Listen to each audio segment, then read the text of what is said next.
I can hear you before you see you.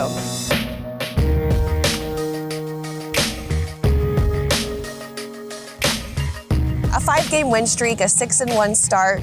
When this new front office and head coaching staff got here and established themselves, was this a foreseeable start for you guys?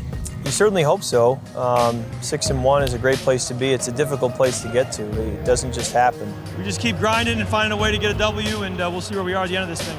I knew we had a good football team. I knew whoever our organization hired was going to be inheriting a good locker room, some talented players, and we just needed to find the inches to turn some close losses in previous years into wins. And 7 games in, we've been able to do that, and they certainly have been close games, but great to find a way at the end to pull them out. And the Minnesota Vikings are going to leave fans intoxicatingly happy. It was another game coming down to the last drive, but I want to talk about that opening drive that ended with your 17-yard touchdown run. Kirk steps up, sprints out to the right, turns it 15-10, 5, touchdown!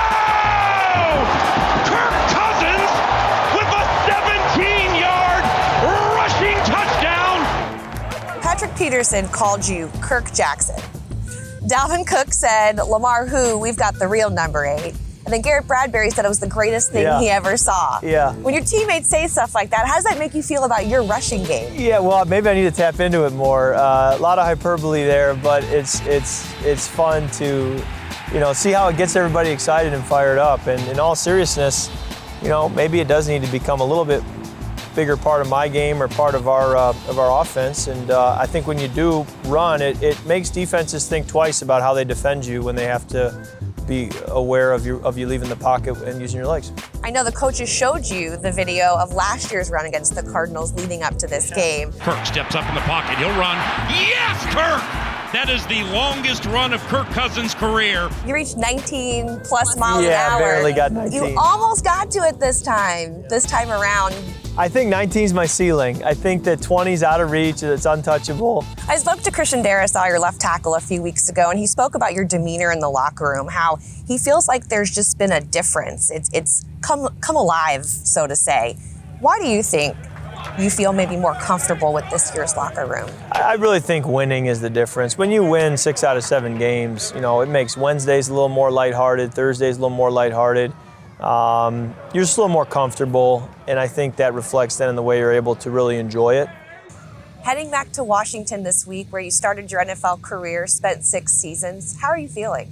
There will be a lot of memories that flood back when we touch down there, when we bust to the stadium, going out for warm-ups, playing in the game, certainly 6 years. But I arrived in Washington as a 23-year-old with no concept of pro football, really no concept of what it means to be on your own and be an adult. I was as a college kid when I arrived in Washington, D.C., and 6 years later when I left, I was married, I had a son, and you really were a grown-up at that point, almost 30 years old. So I think that's a big part of it, is just the growth that took place over those 6 years and learning what it meant to not only be a husband and a father, but learning what it meant to be a great pro quarterback and what that takes. And there were highs and lows to get there, but I'm just so grateful. That's where my career started. I think that's something that I look back on and feel that being coached by the people I was coached by, including Kevin, was just a tremendous blessing.